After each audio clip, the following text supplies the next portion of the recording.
नमस्कार दोस्तों, एक नई लर्निंग के साथ हाजिर हूँ और आज की स्टॉक स्पेसिफिक लर्निंग में हम लोग जानने की प्रयास करेंगे एक छोटी सी कंपनी।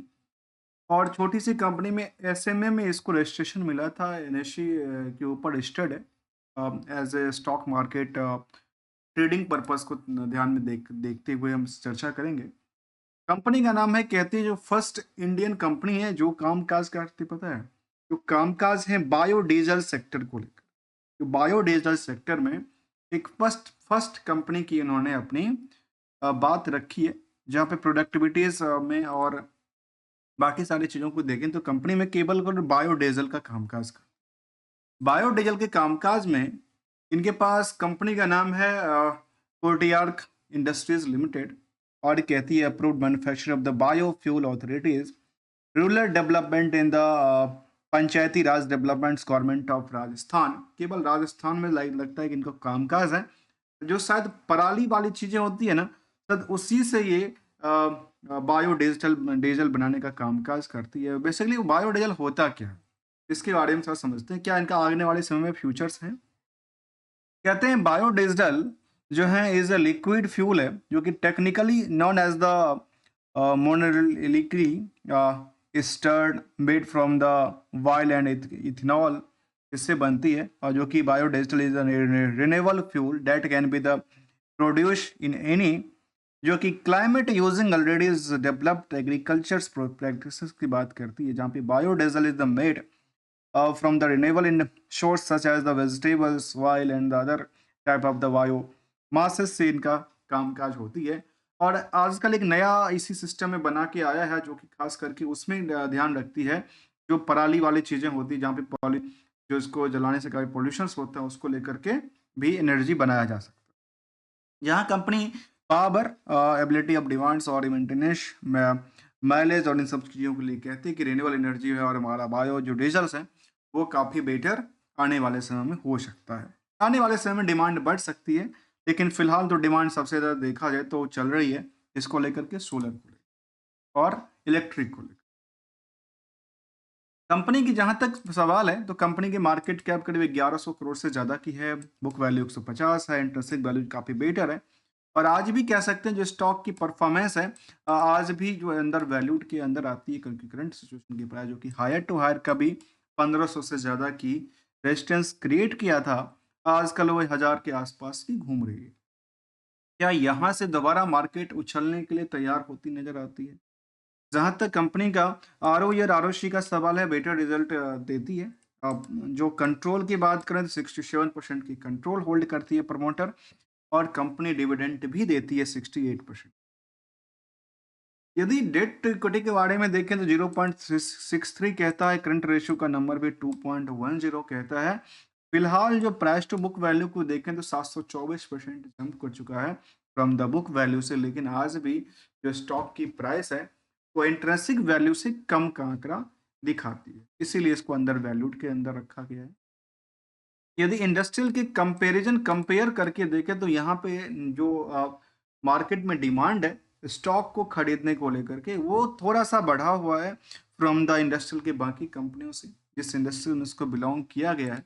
यदि उनकी चर्चा करें तो हमारे सामने दिखता है कि इसको मिसलेनियस के अंदर रखा गया, जबकि इसको यदि हम वहाँ पे देख रहे थे तो बायोडीजल्स और मुझे लगता है कि एनर्जी सेक्टर में इसको रखना चाहिए था, जहाँ पे बायोफ्यूल और फ्यूल वाले जो खास करके सेक्टर है जहाँ पे इनका यूटिलाइजेशन होती है वहाँ पे रखना चाहिए। तो फिलहाल उनको नहीं रखा, इसलिए इसको कंपेयर वाले जो सेगमेंट है इसको कई बार नज़रअंदाज भी किया जा सकता है।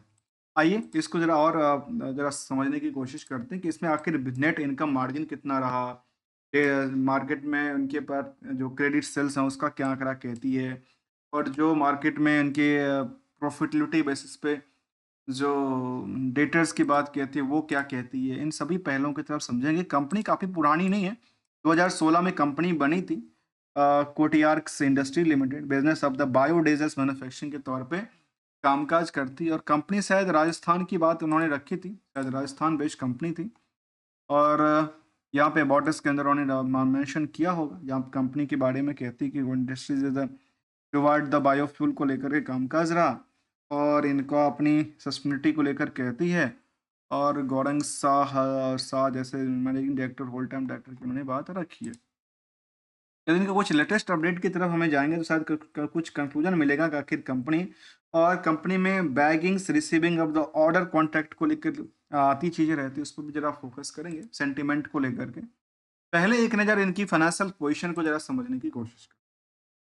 जो कंपनी का फाइनेंशियल सिचुएशन को समझें, तो कंपनी का खुद का और सब मिला कर के कारोबार की बात करें, जो हाफ ईयरली डेटा मेंशन होती है, छोटी कंपनी है, सितंबर तक की डेटा साझा आती है और 197 करोड़ की टर्नओवर क्रिएट कर, जबकि other source of income company के पास नहीं था। कर्ज का पार्ट 4 करोड़ के आसपास आंकड़ा दिखाती है, लेकिन 18 करोड़ की कंपनी प्रॉफिट बुकिंग करती है, जो कि ये कहते हैं ना बेटर टू बेटर परफॉर्मेंस की बात उन्होंने रखी। इसके अकॉर्डिंगली यदि आप देखेंगे तो बेटर रिजल्ट उन्होंने दिया। ईयरली ग्रोथ की तरफ लास्ट 12 महीने के डेटा में भी काफ़ी अट्रैक्टिव रहा है। इनकी जो सेल्स था लगातार बिल्डअप होती नज़र आती है और प्रॉफिटेबिलिटी का आंकड़ा भी काफ़ी बेटर कहता है।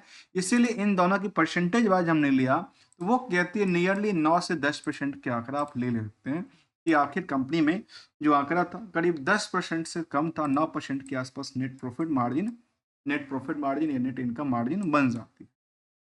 अब यदि हम रिस्क एनालाइज करें, तो रिस्क की सेगमेंट में देखें तो कंपनी के पास रिस्क नहीं कहता है। क्यों नहीं कहता है? क्योंकि यदि कोई कंपनी अपनी टर्म कंडीशन में 45 दिन, 60 दिन, 90 दिन तक की टर्म में पेमेंट रिसीव कर दे, तो उसमें बड़ी क्या कहते हैं, रिस्क फैक्टर नहीं दिखाता। यदि इनके कुछ और पहलू की तरफ ध्यान दें, तो हमारे सामने ये दिखता है कि कंपनी का लेकर जो बैलेंस शीट आया था, उसमें कंपनी ने कर्ज को बढ़ाई है। कर्ज बढ़ा के क्या किया? क्या उन्होंने खाना-पूर्ति के लिए किया था? क्या आपने कुछ एसेट्स क्रिएट करने के लिए किया था? वहाँ पे देखा गया कि कंपनी उसको प्रोडक्टिविटीज़ में यूज़ कर रही है। कहाँ यूज़ कर रही है? अपनी प्रोडक्टिविटीज़ में यूज़ कर रही है और ज़्यादातर पैसे ये देखा गया कि इनके उधार सेल्स में और इन्वेंटरीज़ के अंदर पड़े हुए। उधार सेल्स इन्वेंटरीज में पड़े हुए, इनका भी रेशियो हमने लिया है, जिसको लेकर के हम देखेंगे तो आखिर जो प्रॉफिटेबिलिटी पार्ट था, उसके अकॉर्डिंग जो था वो करीब 259% की इनके डेटर्स पार्ट्स कहती है, और सेल्स वर्सेस डेली डेटर्स की पार्ट का तो बात करें तो करीब 22% का आंकड़ा देखने को मिलती है। अर्थात रिस्क, इसका रिस्क कितना हो गया? रिस्क हो गया जब आप जितने भी इनकम आपकी है उसमें 10% आप नेट प्रॉफिट कमाते हो, 22% की उधारी थी, और जो आपकी प्रॉफिट के अकॉर्डिंग उधारी की बात करें तो वो बहुत ज़्यादा करीब 300% के आसपास मान लेते हैं, क्योंकि 260% के आसपास आपका दर्शाती है, जो कि थोड़ा नहीं, काफ़ी रिस्क को दर्शाती है, लेकिन नंबर ऑफ डे को लेकर थोड़ा-सा सस्टेन करती है। यदि कुछ ओवरव्यू के तौर पे देखें इनको पुराने हिस्टोरिकल रिकॉर्ड को, तो पिछले 1 साल में तो बेटर रिजल्ट उन्होंने लिया है, सेल्स को बढ़ाई है, प्रॉफिटेबिलिटी को लगातार बढ़ाती नज़र आती है, स्टॉक प्राइस में भी बढ़ोतरी दर्ज करती है, रिटर्न ऑन इक्विटी भी इनको लगातार सपोर्ट दे रही है। तो आखिर इन्वेस्टर का रिएक्शंस क्या है, इन्वेस्टर का मूड क्या कहती है? इस कंपनी में देखा गया कि प्रमोटर जो का अल्टीमेट होल्डर है, करीब 67% होल्ड करती है, रेस्ट 30% की होल्डिंग आम पब्लिक के पास है, और टोटल नंबर ऑफ निवेशकों की बात करें तो करीब 5000 के आसपास इस कंपनी में निवेशक हैं, और जिसमें से 1% तो एक बड़े निवेशक के पास हैं, जिनके पास शायद उनके अल्टीमेट प्रमोटर हैं या क्या है ये नहीं कह सकता, क्या एक बिग बुल्स हैं, इसकी चर्चा चर्चा यदि करें तो शायद उनके सामने कुछ निकल के आएगा। इनकी कुछ कंपनियों में पोजीशंस हैं, 1-2 कंपनी में उन्होंने पोजीशन बना के रखी है। कह सकते हैं कि नया-नया सुपर इन्वेस्टर के तौर पे करीब 5000 से ज़्यादा निवेशक है कंपनी में, जहाँ पे डिमांड लगातार बढ़ी है। सितंबर के कंपैरिजन ऑफ मार्च के कंपैरिजन सितंबर में देखेंगे तो डिमांड बढ़ी है। तो कंपनी को लेकर के क्या डिमांड बढ़ती है? यदि हम रिसेंटली बात करें तो कंपनी को लेकर के एक सेंटिमेंट भी आया था, थोड़े दिन पहले की बात है, 20 नवंबर की बात है, और 20 नवंबर अर्थात कल की बात होगी। तो यहाँ पे देखा गया कंपनी को लेकर के जो bagging as a large allocations order for procurement of the biodiesel को लेकर के एक ऑर्डर इनके पास मिला, और ऑर्डर जो मिला वो 17 अक्टूबर 24 को OMC Indian oil corporation limited की तरफ से, इंडियन हिंदुस्तान पेट्रोल कॉरपोरेशन की लिमिटेड, भारत पेट्रोलियम क्या कहना चाहती है ये मुझे समझ नहीं आ रहा। हैज ओपन द टेंडर, इन्होंने एक टेंडर ओपन किया था, यहाँ पे ज्वाइंट टेंडर था, उसमें टेंडर में इन्होंने कहा था कि 17 अक्टूबर 2024 को the procurement of the biodiesel for the total quality breeding of the 8,57,000 के ई आई की लेकर के पेड ऑफ द अक्टूबर 24 से लेकर के सितंबर 25 तक की एक ऑर्डर निकाली थी। इसमें इनके पास receiving the allocation receipt of the 8,26,414 kilo की बात कहती है कि किलो की लीटर की बात कहती है कि 1000 लीटर की बात कहते हैं, सर लीटर की बात करती हूँ, जहाँ पे इनको क्या करना है, अपनी प्रोडक्टिविटीज को सप्लाई करना है। इसकी वैल्यूएशन की उन्होंने बात किया, जो कंपनी के पास एक बड़ी वैल्यूएशन मिला जो कि नाम है 564 करोड़ रुपए की, इनसे क्या होगी, इनके पास आएगा पैसा।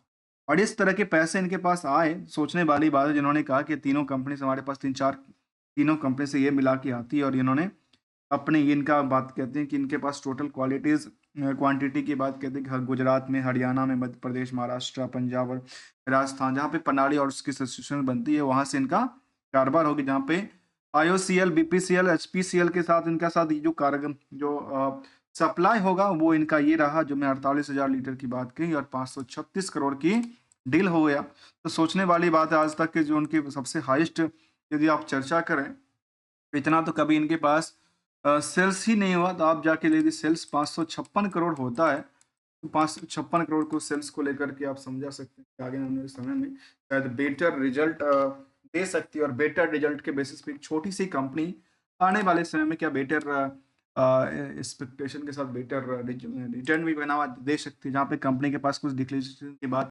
डिबेट के बाद नहीं कहती है।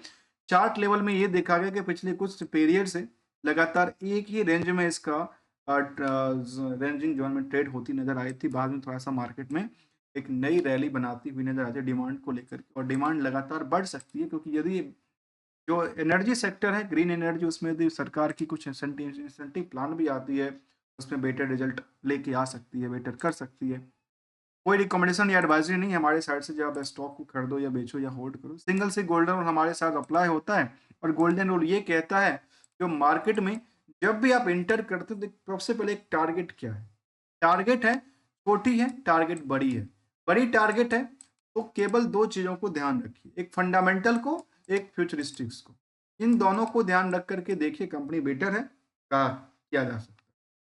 नहीं है तो ट्रेडिंग पर्पज से यदि छोटे स्टॉक की बात करें, छोटे पेड की बात करें, तो उसमें हमेशा एसएल का यूज करना पड़ेगा।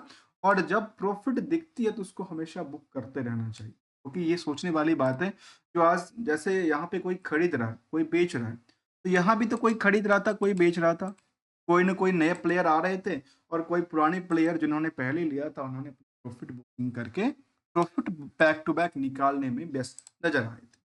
मिलेंगे कुछ नई कंपनी के साथ, तब तक के लिए thank you so much for joining. नई स्टडी, न्यू स्ट्रेटजी भी साथ में ऐड ऑन करते रहता हूँ। यदि आपको अच्छा लगा हो तो वीडियो को लाइक, चैनल को सब्सक्राइब करना। थैंक यू फॉर वॉचिंग है।